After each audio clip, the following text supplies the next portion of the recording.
S'ka rëndësi ku ndodhesh. Ne vim tek ti. ICF Tirana. Mirë se keni ardhë. Ja, mezi për ngrija këtë legjien, po e ngrita. Është shumë qef që më lidhemi bashkë, sepse ka thonë shkrimi, mos hiqni dorë nga të mbledhurit bashkë. Por më lidhuni, inkurajoni njëri tjetrin, frymëzoni njëri tjetrin. Sa shumë gjëra ka ndodhur këtë javë.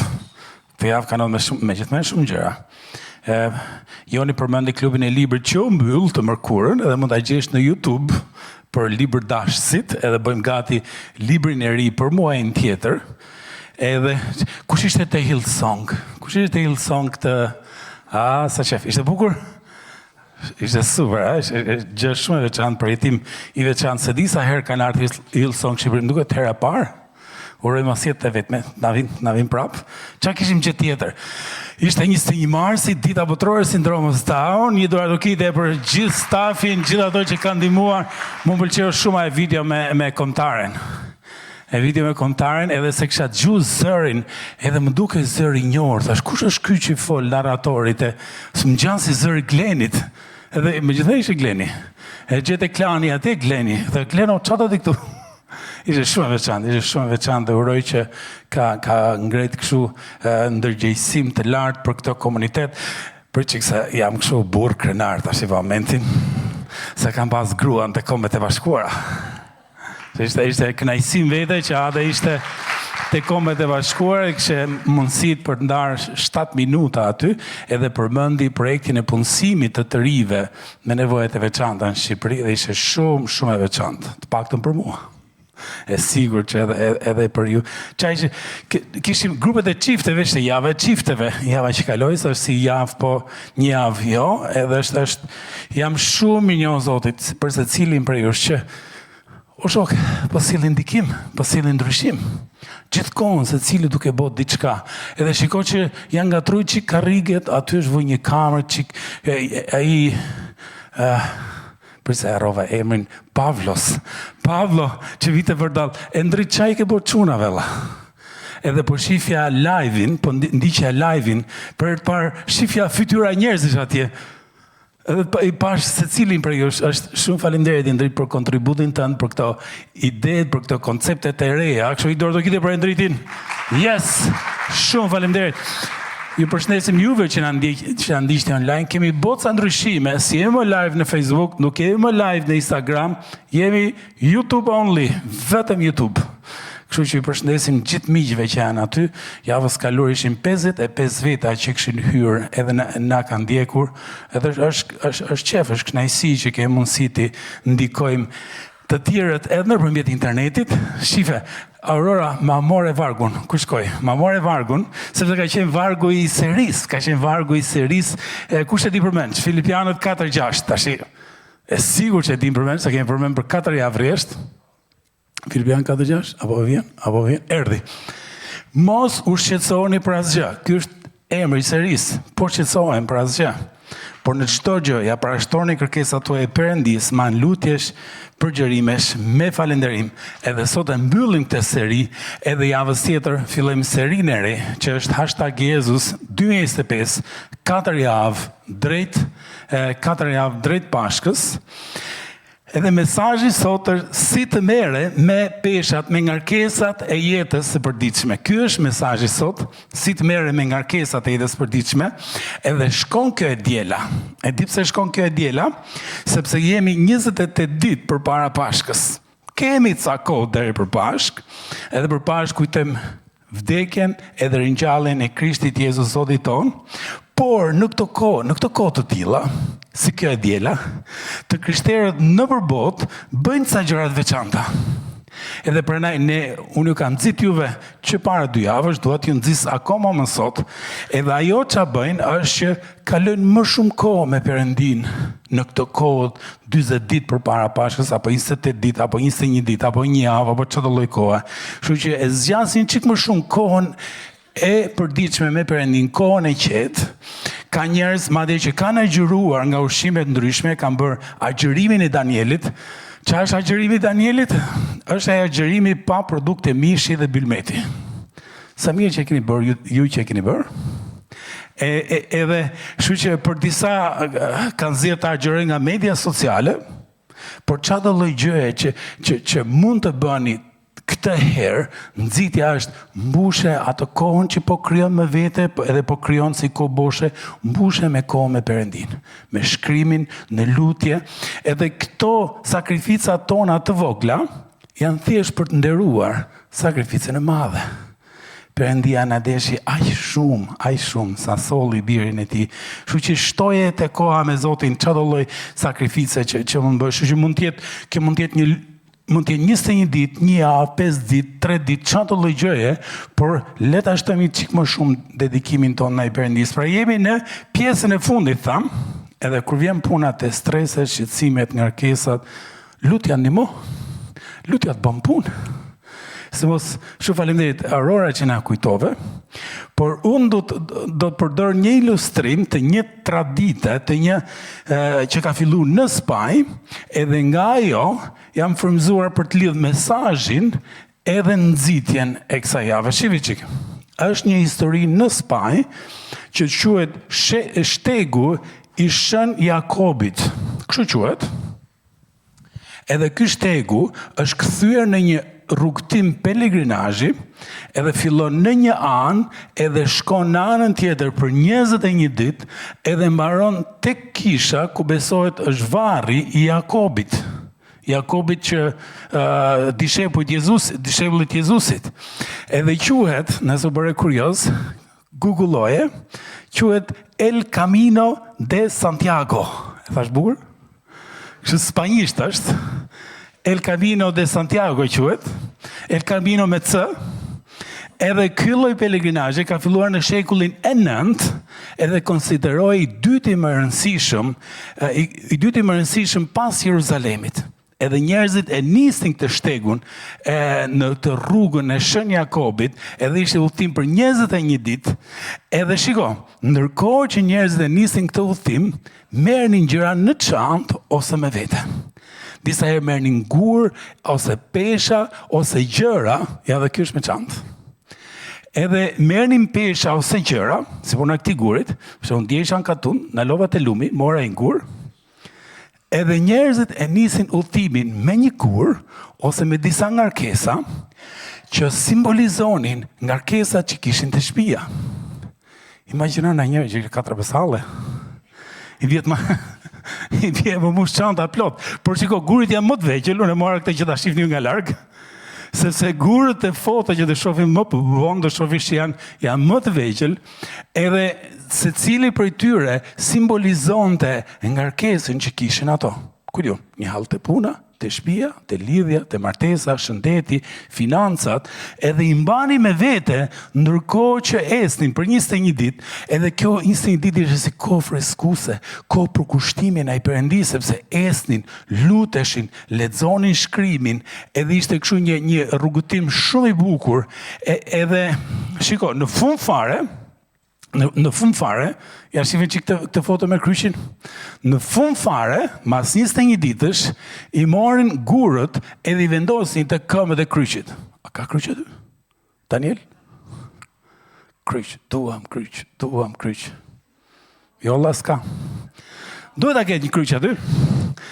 Edhe është i kryq i madh aty, edhe në fund fare janë gurët, ku ata i lëshojnë aty në fund, edhe në fakt një gjë të tillë dua të bëjmë edhe ne.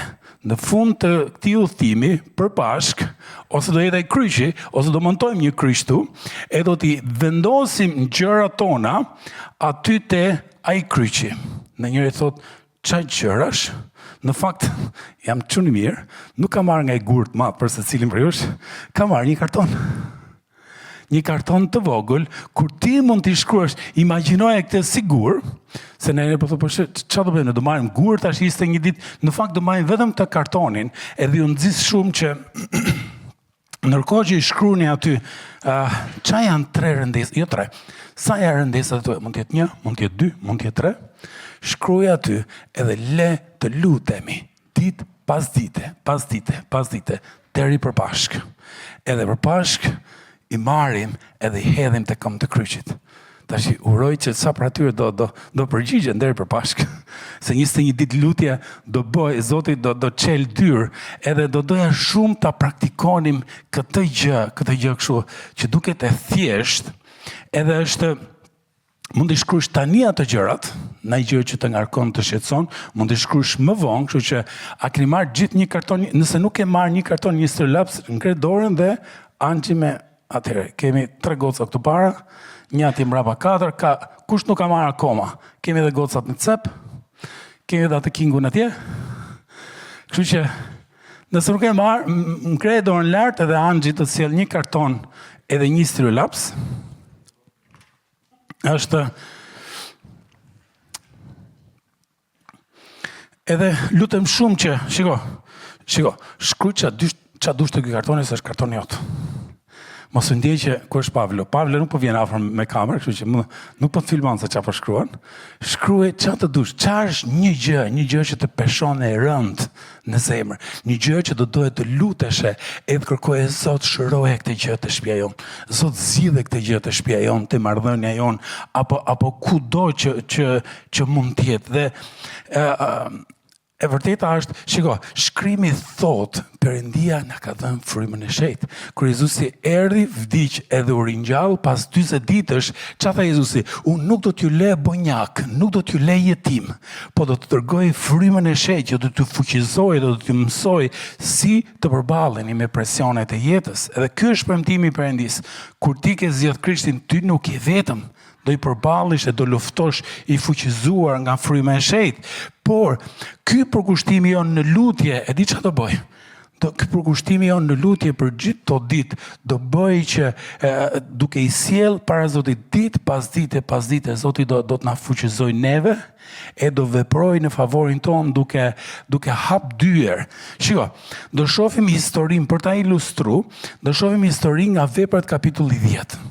Te Veprat kapitulli 10 është një histori që ka një lloj ngarkese, ka një lloj presioni, tensioni aty, edhe do marrim 3 parime nga kjo historia, që na ndihmojnë neve si të përballemi me presionin, me tensionin, me gjën që mund të jetë një nga ato treja, mund të jenë 2 nga ato treja, apo 3 nga ato treja që shkon me situatën tënde. Kështu që hajde ta ilustrojmë me Jakobin kapitulli 10, vargjet 1 deri 2, thon kështu. Por në Cezare ishte një farë njeriu me emrin Kornel, centurioni i kohortës që quhej Italik. Ishte njeri i perëndishëm dhe që e druante Perëndin me gjithë shpinën e tij. Ata jepnin shumë lëmosh popullit dhe pjesa e fundit që na shkon me mesazhin ç'a bonte? Lutej, vazhdimisht lutej Perëndis. Hajde të shohim ç'a i ndodhi këtit që vazhdimisht lutej Perëndis, duke marrë ne për jetën tonë. Çfarë ndodhi ne, nëse ne vazhdimisht do i lutemi Perëndis? Një çik sfond për këtë vargjet, Cezare ishte buzdeti dhe ishte si veri perëndim të Izraelit. Nëse Shqipëria do ishte Izraeli, Cezareja i binte ose Shëngjin ose Velipoj, një qytet buzdetit. Në atë lloj drejtimi i binte, centurion që e komandanti 100 ushtarëve të një regjimenti romak. Edhe ky centurioni, ky Korneli ishte komandanti 100 njerëzve, por në një farë forme ky kishte tension. Pse? Sepse donte fort Perëndin, edhe shkrimi thot, jo vetëm ai, gjithë familja e tij, por është komandanti i ushtrisë romake. Edhe romakët janë pushtues Izraelit. Ç'është ky pushtues që do Zotin e hebrejve? Fakti që ai besonte te Perëndia e Izraelit, kjo në anën tjetër ngjallte dyshime dhe për romakët. Çka ka ky që besonte zotrat e këty? Pse nuk besonte zotrat e romakëve? Nga ana tjetër dhe nga izraelitët, si ka mundësi? Cilë është arsyeja pse e di pse, sepse romakët kishin mënyrat e veta të adhurimit, edhe në këto kohë në Rom kishin një sistem shumë të gjerë adhurimi. Kishin idhuj pafund, edhe shumica idhujve, po i googulloja, po i kërkoja, shumica idhujve ishin planetet. Se njëri quhej Jupiteri, gruaja e Jupiterit quhej Juno, gruaja e Jupiterit ishte perëndesha e martesës, Marsi, Neptuni, Apolloni, Diana, edhe ky ishte sistemi adhurues i idhujve në Rom në këtë kohë. në këtë kohën që po flasim. Kurse ky komandanti, centurioni i një regjimenti të tërë, nuk besonte asnjë nga zotat romak edhe sistemin e idhujve të tyre, por besonte te Perëndia e hebrejve. Edhe nga ana tjetër, siç thash, izraelitët s'ja kishin besën, se kjo është pushtues. Ky ka na pushtu ne, edhe thot që adhuron Zotin ton. Si ka mundësi? Pra kishte një tension të vazhdueshëm, po ndërkohë që tensioni vazhdonte, Korneli bonte vetëm një gjë. Çfarë thot shkrimi? Vazhdimisht i lutej Perëndis. Kaq, vazhdimisht për ditë insistonte. E njëjta gjë qoftë edhe për ne, kur je në tension, ç'a të bëjmë? Të panikosemi, kur jemi në tension, le të bëjmë një të gjë, vazhdimisht t'i lutemi Perëndis, vazhdimisht të kërkojmë Perëndin, sepse ai do na fuqizoj. Edhe kur Perëndia na fuqizon, ja 3 gjëra që ndodhin kur vazhdimisht i lutemi Perëndis. E para, ai na jep. Në fakt na jep 3 gjëra, le të shohim njëra pas tjetrës. Së pari na jep fuqi hynore. Na jep fuqi hynore, sepse fuqizohesh kur ti lutesh vazhdimisht. Fuqizohesh për brenda, për te i fuqis njerëzore, për te i normales. Edhe fillon duke i parë gjërat ndryshe. Edhe kur jemi të ngarkuar, ç'a themi ne? Themi, kur jemi të tensionuar, themi, veç kisha këtë. Por pastaj, gjithallat e tjera do dukeshin vogla. Sa të kisha heq këtë. Por pastaj do bëja namin. Atë kisha ca lek. Vesh kisha ca lek. Edhe po të më shifje mu si do isha. Beqarë thonë, veç tisha e martum. Veç tisha e martum se të shovish ti qa do bëja unë. Ose dikush që është pa punë. Veç kisha i punë. Veç kisha shku në atë Gjermani. Veç më kështë dalë lotaria amerikane njëherë. Veç kisha shku njëherë atje po të më shifje. Ose veç ta kisha një makinë, veç ti kisha një palat letre, veç ta kisha bleat shtëpi, veç këshu, veç ashtu, ose me huqet.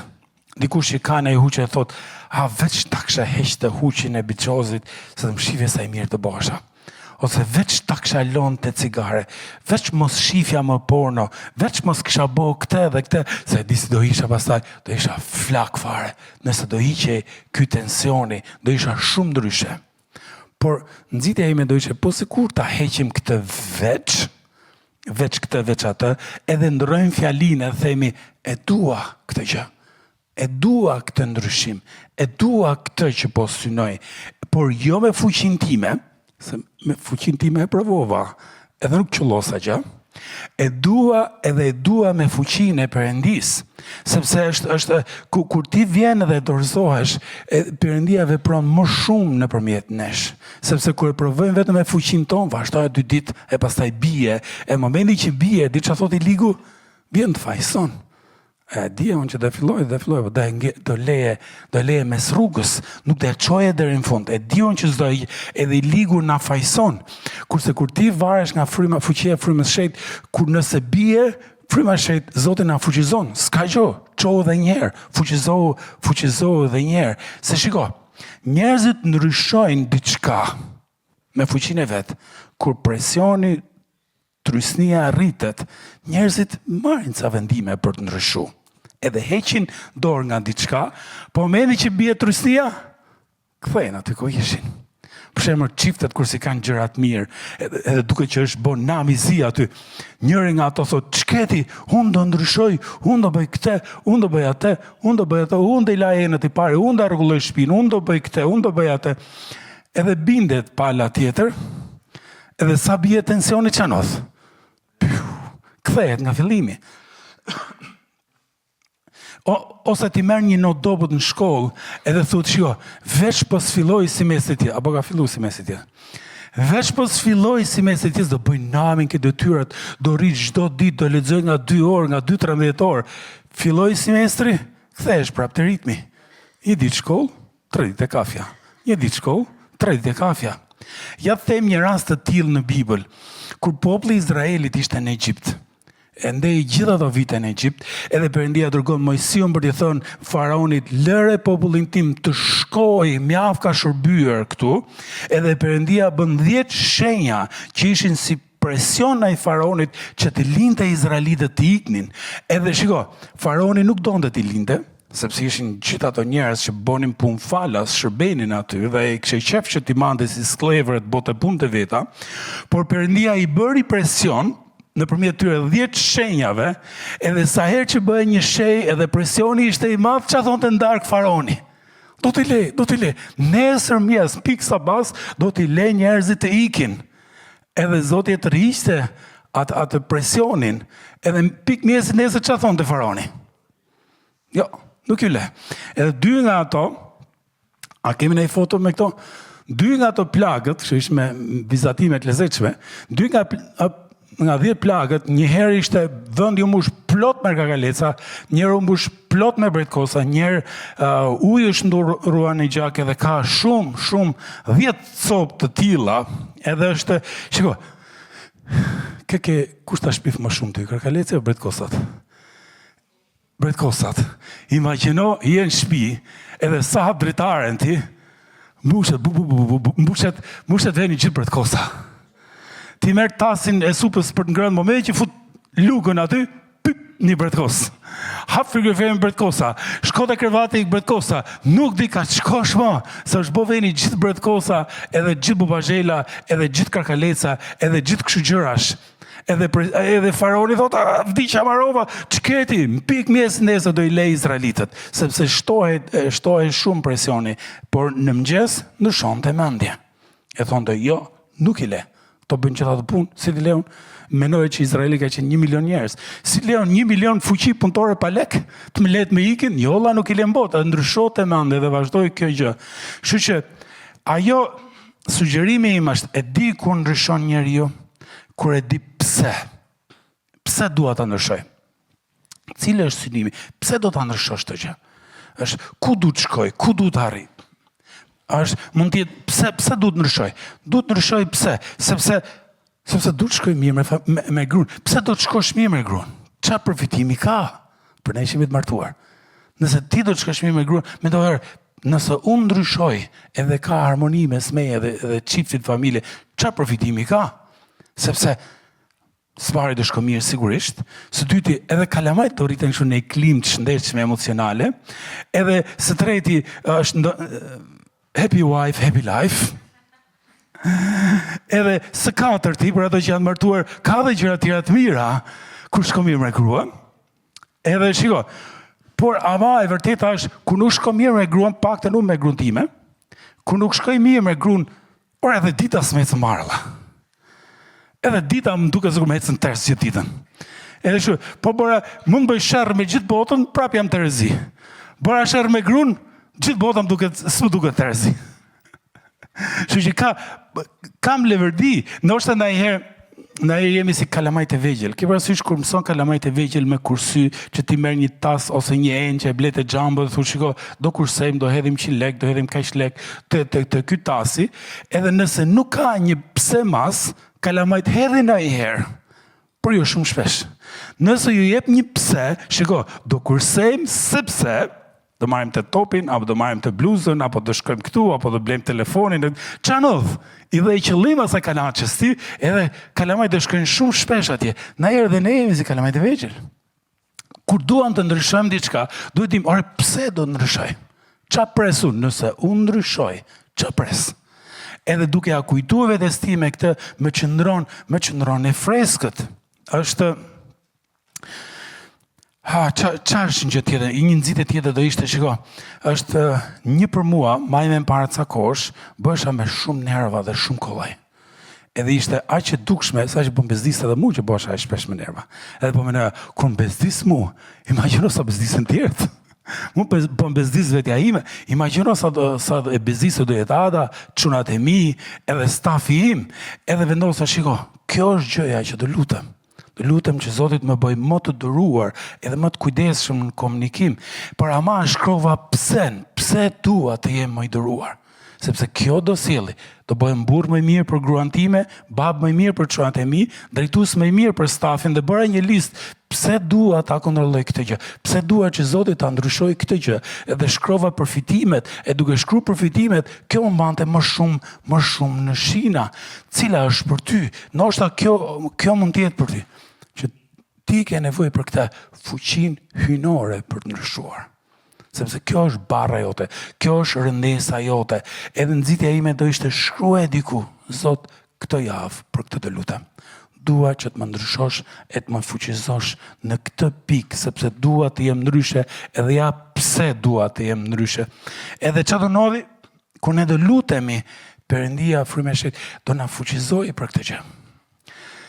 Për ta ilustruar këtë, dua të ftoj zonjën Fraholli për të na nda një moment nga jeta e vet në lidhje me këtë gjë. Tashi anë që ke mikrofon të marr? Mikrofon, ja këto.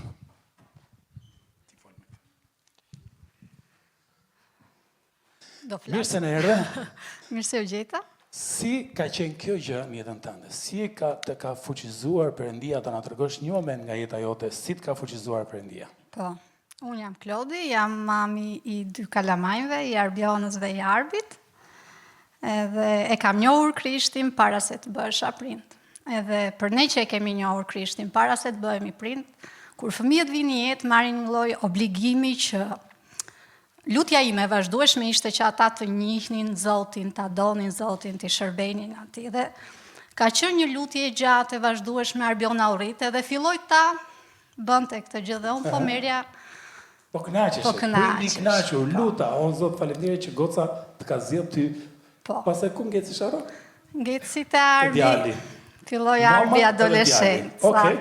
Si duket unë e kisha marrë për të mirë qenë atë gjën që Po, këta të dy. Arbion, do me këtë dyti s'ka ku të shkoj. Po. Edhe po përpiqesha me gjithë mundësitë e mia për t'i thënë Arbit, shiko se ti duhet ta bësh këtë gjë, se ne duhet të shërbejmë Zotit. Arbi filloi që të mos kishte më dëshirë, që të vinte në kish, të vinte, po, vinte te juthët. U bë dembel. Okej. Ndërkohë niveli lutjeve të mamës, o Zot, po u shtuan shqetësimet më shumë se sa lutjet në atë kohë, sepse kuptova që me forcat e mia nuk po ja dilja dot më. Edhe pse lutesha, shqetësimi ishte më i madh se sa lutja mendoj, përderisa s'po funksiononte. Se ndërkohë që unë u dorëzova përpara Perëndisë dhe i thash Zot, ti do marrësh kontroll Arbin, ti e do më shumë se unë. Edhe unë dua që ai të vit të adhuroj ty, sepse do ai të vit të adhuroj ty, jo sepse e detyron mami. Dua që kur ai të vi, ta bëj me zemër, edhe ta bëj sepse e do Zotin, edhe ju riktheva asaj lutjes që ta bëj sepse ai e do Zotin, jo pse. Lutjet e mamas janë të fuqishme. Që mama, kudo që jeni online edhe këtu, lutoni fort. Dhe të tjerat i di Altinin, ndërkohë që unë bëj sikur s'digja. Po, ti na i tregon gjithë. Shiko, asun nuk dija gjë, ndërkohë që unë lutesha dhe po kaloja këto sfida, ti po krijoje grupet, skuadrat e të rive. Dhe unë lexoj diku emrin e Arbit. Mes Rubit dhe Spaus. Po. Dhe them dhe në pritje duke parë reagimin e Arbit që prisi që nuk të shkonte, nuk do ishte pjesë e gjës. Mendova që jo. Kur e pash Arbin sa entuziazisht, ishte ana tjetër e medaljes. Ai filloi e mori me shumë zemër këtë gjë. Edhe aty kuptova që kur Zoti i merr në kontroll gjërat, kur ne i dorëzojmë përpara atij, do sjelli, do i kashtis, do krijojë mënyrë. Gjërat në vazhdim ndihen. Edhe unë besoj fort një gjë, Zoti na jep më shumë se sa ne i kërkojmë edhe se sa ne lutemi, se për te shërbesës që ishin juthët e takimet që ata kishin, Arbi po vjen shërbem dhe të djetën, që unë këtë gjë nuk e prisja. I do dukite për Arbi. A i vjen, ka kaq kohë që vjen në kish pa i thënë unë, edhe vjen para mamit tash. Edhe vjen para mamit. Shumë faleminderit. Shumë faleminderit Klovi. Kështu që mama, mos ishte dorë nga lutjet, ka shumë fuqi. Tash jo se ne burra s'do lutem, ja? Por cila është e dyta, kur ti lutesh vazhdimisht, së pari Perëndia bën mrekulli, të jep fuqi të natyrshme, së dyti Zoti të jep lidhje hynore. Zoti ti lutesh e Zoti të sjellë shok. Ti lutesh e Zoti të sjellë shoqe. Ti lutesh e Zoti të sjellë një ortak të puna. Zoti të sjellë të hap një derë, një njohje, një numër telefoni, një adresë emaili. Edhe hajde ta shohim këtë që e para ishte fuqia hynore, ndërsa lutesh edhe Zoti të jep urtësi, edhe së dyti ishte lidhje të dur, lutur për lidhje të dura. Ja ta shohim Veprat kapitulli 10, vargu 3. Vargu 3 thuhet: I lutej Perëndis, vazhdimisht I lutej Perëndis, edhe një pasdite rreth orës së 3, ndërkohë që lutej, pa qartë në një vegim, një angjëll të Perëndis që shkoi tek ai dhe I tha: "Kornel." Nuk e di ka I zot ulët apo zot lart, por e thirri. Një serim vogël, ora 3 I bie ora 9 e mëngjesit. Sepse në këtë kohë dita mate me lindjen e diellit edhe perëndimin e diellit I bie ora 3 është në orën 9, ndërkohë që ai po lutej, pati këtë lidhje hynore, pa këtë vegimin, edhe ishte një angjëll I Perëndis, edhe çai tha angjëlli I Perëndis: "Unë do t'jap drejtim lutjes tënde. Edhe do t'jap drejtim e disi, do të gjej person në dur. Ti po lutesh, unë e kam dëgjuar, do të gjej person në dur që do të përgjigjet." Veprat, po ke 10, 4 deri 6. Ja nguli syt Korneli, I friksuar, normalisht se ka dalë një angjëll para aty, I friksuar edhe tha: "Çfarë ka o Zot?" Angjëlli tha: "Lutjet dhe lëmoshat e tua kanë arritur para Zotit, dhe ai të ka kujtuar, dërgo tani dikë në Jop, ndonjë njeri te Simoni që quhet Pjetër, ai po rri te Simon lëkur punuesi që e ka shtëpinë afër detit." Çfarë I dha angjëlli Kornelit? I dha një shok. Shko, ço dikë te filani, me adresë saktë, ço dikë te filani, ky filani po rri ke shtëpia filanit, edhe thuaj kështu me shumë detaje, kështu I përgjigjet shpesh Perëndia e lutjes për ngarkesën tënde. Ti po lutesh, edhe I sjell dikë. Sjell një shok, një shoqe, një partner në punë, një ortak në punë, një dikush që të thot një fjalë, një dikush që të hap një derë, dikush që të zgjat dorën, të fton. Edhe kështu vepron Perëndia shumë shpesh. Edhe jam tashi po menoja, a ka ndodhur ndonjëherë që kur mblidhemi bashk edhe adhurojmë, çunat që janë mbrapa, se zakonisht shkuan të mbrapa, jam kurioz sa herë çunat I shohin gocat nga durët ku adhurojnë. Është kjo goca që është duke adhuruar me djathtë dhe me të majt, e çuna po shohin ka ne unas, kjo s'pas ka unas. Edhe lutet: "O Zot, a është kjo goca e dur? Kështu që goca kur luteni, ju luteni të paktën me dorën e majt lart." Tash goca të izoj turbi, s'do ngrenë asin dorë, po. Edhe kështu që shiko, ndoshta e thash me shaka, po është për humor, po është edhe gjysmë e vërtetë. Sepse gjysmat e çifteve te kisha jon, po gjithë ku kanë gjetë çunin dhe gocën, partnerin e jetës. Ha kasi, na tregojnë çik. Këtu e kanë gjetë tu, Zana, e tjetri. Po sepse këtu është vend ideal. Sepse mund gjesh personin që ka bindjet siç ke ti, edhe ka të njëjtat vlera siç ke ti. Kështu që pse jo, gati çdo najt të shajnë lidhet një çift. Gati çdo najt të shajnë. Graciani me Irinin, ai çuni mat gocën, tash se më menë atë gjithë. Edhe është najt të shajnë shumë e bukur, se janë vesh gjithë bukur. Sa e bukur që ja kjo goca. Edhe shiko, nuk ka, është vend ideal. Ti vjen për të lutur, për të adhuruar Zotin, por ama Zoti disa herë të gjej personi I dur. Mas vendimit të njohësh Krishtin, cili është vendimi I dytë më I rëndësishëm? Partneri I jetës, gruaja, burri, edhe sipas në një vend me përqindje të krishterësh, është ku ta gjesh një gocë ose një çun me bindje dhe vlerat, kështu që po bëj shkesim duket. Çuna nëse no me I gjok këtë muj, numrin e kam ose kam 24. Shiko, qa do dhe nevoje? Nëse ti ke nevojë për të filluar një punë të re, një shërbes të re, diçka të re, lutu, Zot më jep një lidhje të dur. Zot më jep një lidhje të dur. Zot më jep një numër telefoni të dur, një adresë emaili të dur, sepse Zoti shpesh vepron në këtë lloj forme. Majme para 11 vitesh, po lutesha për shërbesën e re të Kishmjellës, edhe po lutesha për shumë kohë, edhe isha në bisedë në Skype me një mikun tim që është në Prag, Jo, në Hungari, në Budapest. E kam arru tash, u bë 11 vjet. Edhe po lutesha me të, edhe po flisnim bashkë për këtë shërbesin e re, edhe ai tha, shiko, unë do të lidh me Larry McLary, një Amerikan që jeton në Gjermani. Bëra një Skype tjetër me Larry McLary, edhe Larry McLary më lidhi me Joe Wilson, edhe shumë për jush e njohin John. Edhe që anodhi, në 11 vite partneritet, unë dhe Joe edhe gjithë grupi jonë, kemi ndihmuar në fillimin e 60 plus kisha vongjillore në për Shqipëri edhe për te. Shiko, ti lutesh, kërkon Zotin, Zoti së pari t'jep fuqi për te njerëzorës, së dyti t'jep lidhjen e dur, t'jep kontaktin e dur, t'jep njohjen e dur, edhe nxitja ime si t'i gjesh të kontakte, më shumë do thoja si të ndërtosh të kontakte. Edhe nxitja ime do ishte sa herë që shikon dike, që po ka lënë një sfidë, një nevojë, ndihmoje atë person. Ndihmoje pa pritur asgjë mbrapsh. Ndihmoje dhe bëje për atë personin. Sepse di që anodh, shpesh, ai personi që ti ke bërë, ndodh që ai mund të jetë ura lidhëse për atë që ti do kesh nevojë nesër. Na njëri thotë, po shiko se njerëzit harrojnë. Në fakt harrojnë. Shumë harrojnë. Po ty s'të duhen shumë. Ty të duhet, në rast nevojë të duhet një kontakt me një lidhje që hap një derë.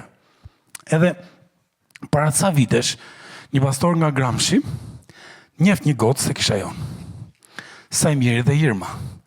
Edhe ne gjithë kohës, unë dhe Ada ishim miq me ta, e njëja deri diku, po kur mori të gotësën tonë, e njëja më shumë.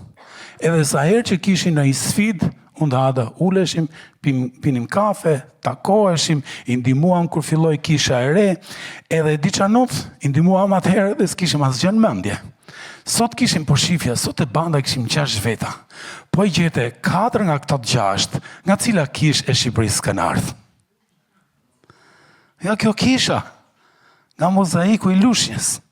Edhe është, ti asnjëherë se di. Se si ti mbjell këtu, ti nuk e di kur do jap, a do jap, ama nëse ti shikon një nevojë, shko dhe plotësoje.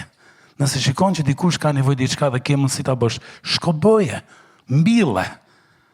Kuj dihet kur të japi frut edhe si do demonstrohet, edhe si do ndodhi. Kështu që lutë për këtë gjë. Nëse ti ke një arkesë, ke një siklet, lutë Zot me qej personin e tur. Ta heq të rëndes, të ngarke, Zot hap dyer, sepse ajo që bën, e kam thënë shpesh, po prap du ta them, atë që të bën favori Zotit një moment, nuk e bën lodhja jo një vit. Jo një vit, as një jetë.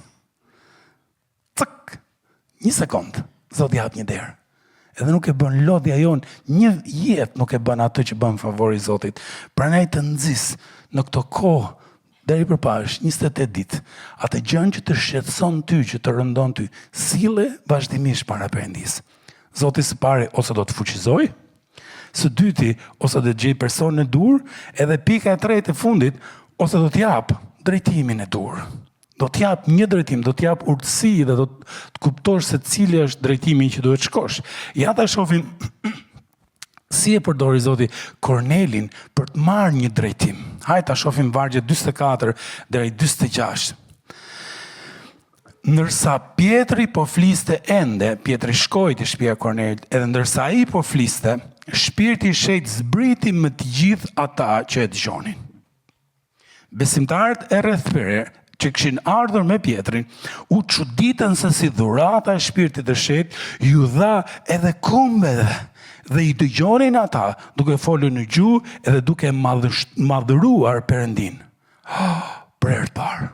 Për herë të parë ndodh kjo. Ndoshta ti se ke çunat, ku janë çunat? Ndoshta ti se ke merakun të ajo për herë të parë. Ti ke merakun të kjo të rrethprer. Besimtarët e rrethprer do të thotë që ishin hebrejt. Sa mirë që ndodhi Veprat kapitulli 25. Veprat kapitulli 25 është këshilli i parë i drejtuesve që thot ata që zgjedhin të besojnë Krishtin nuk ka nevojë të rrethpriten. Oh, sa mirë. Imagjino ti ishte akoma kjo tradita. Ka gjasa kisha të ishin vetëm me gra goca. Çura do kishin frikë me besu Krishtit. Asnjë s'po qeshte, 2-3 qeshe të sikletshme. Dy vargjet e tjera, kur Pietri pa demonstrimin, veprën e frymës së shejtë, qa tha Pietri? Kur pa që fryma e shejtë erdhi mbi këto që nuk ishin besimtar, qa tha? Vargje 47-48, ç'a thot? Atëherë Pietri tha, a mund ta ndaloj njeriu ujin e pagëzimit tyre njerëzve, këto që morën shpirtin e shejtë sikurse edhe ne? Pastaj urdhëroi të pagëzoheshin në emrin e Jezu Krishtit. Atëherë ato i kërkuan të rinte për disa ditë. Shiko, konteksti i kësaj është këtu. Kur ndodhi kjo gjë, ishte ndryshim historik. Ky momenti, ky burri. Sepse Korneli ishte jo hebre, edhe pse po punonte për perandrinë romake dhe ishte komandanti një regjimenti me 100 veta, ai lutej Perëndis. Por nga ana tjetër, Pietri dhe dishepujt besonin, lajmi i mirë është vetëm për izraelitët. Lajmi i mirë është vetëm për hebrejt. Nuk është për njerëzit përtej kësaj. Por ama kur ti lutesh dhe kalon kohë me Perëndin, siç kalote Korneli, do ndodhin të tre gjëra. Së pari, ai ose do të fuqizoj, së dyti, ose do të lidh me person e dur, së treti, ose do të jap një drejtim të ri. Kur Korneli dhe gjithë familja e tij u pagëzuan, e di çfarë ndodhi? U qelnyja, u zgjidh, u ngjilli, lajmi i mirë filloi duke shkuar nëpër botë. Përtej Izraelit, edhe filloi një rizgjim kudo, më shumë rizgjimi po ndodhte nëpër botë, se sa po ndodhte në Izrael, në gjithë botën pagane, filloi një drejtim i ri për botën jo hebreje. Edhe si filloi? Me një burr që kishte një tension, kishte një hall, kishte një ngarkesë. Edhe çaj bëre atij hallit, shqetësimit, ngarkesës, lutej vazhdimisht për ta. Jam romak, e dua Perëndin, s'po di çfarë drejtimi të jap, do bëj një gjë, të lutem vazhdimisht, derisa Zoti ta hap rrugë. Edhe njëjta gjë për secilin prej jush. A ke ti një shqetësim, një ngarkesë, një sfidë që po ta lodh kokën edhe të le pa gjumë? Edhe që djek stomaku edhe dhema e gjëja me shpatullave? A ke atë gjën që është kthy në rëndes, jo kështu në ndoshta mund të vi më rënd se kaq. Cila është rëndesa jote? Unë taj kartoni kam shku 3 rëndesa në fakt. Kam shku një për vete, një për familjen, edhe një për kishën. Edhe ato janë 3 gjërat që më rri mendja. Edhe jam kurioz sa ke shkruajt ajo letra. Edhe nëse nuk ke shkruajt, atë shkruaj tash, ndoshta nuk ze vend për ta shkruajtur shumë me gjithë fjalin, por ndoshta shkruaj vetëm një fjalë, atë fjalën e kyçe. Edhe hajde tani, atë mbyllim me lutje. Unë do të marr këtë gurin, me hile, unë do marr gurin, do marr kartonin, është me lehtë ju, ja, a ndrojmë? Unë do marr këtë gurin, edhe duke sikur do e sjell para Zotit, dhe ndërkohë që banda vjen, ndërkohë që ti marr atë kartonin. Merr dhe sille para Zotit, tamam vendoset e dorë sikur po ja jep atit. Silla para Perëndis. Çfarë është ajo gjëja që të ngarkon ty?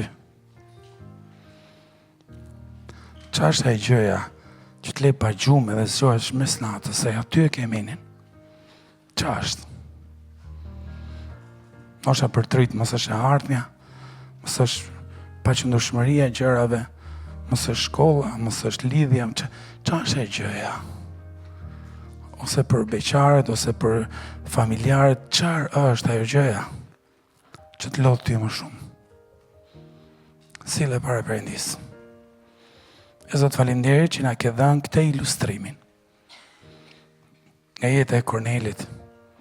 Sot, ne duam lutemi vazhdimisht që do thot për ditë për të gjëra që kemi shkruar te kartoni. E do presim njëjtën gjë. Ti e ke bën një herë dhe ta bësh prapë. Do presim të njëjtën gjë që do të na fuqizosh për te i fuqisë njerëzore. Do na bësh që do na duken të lehta ato gjëra që kemi përballë. Së dyti, ose do sigurisht njerëz, do hapish dyer, të bësh një lloj mrekullie, do thosh, po ky nga doli, po kjo nga e dinte. Ose mund jetë e treta, ti do më japish një drejtim të ri. është kapitulli mbyllur dhe do më japësh një drejtim të ri. Por ama do bëj atë që bënte Korneli. Do të lutem vazhdimisht.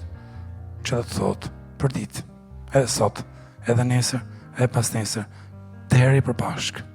Sepse e di që ti je i gjallë, e di që ti vepron, e di që ti dëgjon, e di që ti më do, e di që ti e do këtë gjës që dua dhe unë. E do besoj fort që ti do veprosh. O Zot, faleminderit.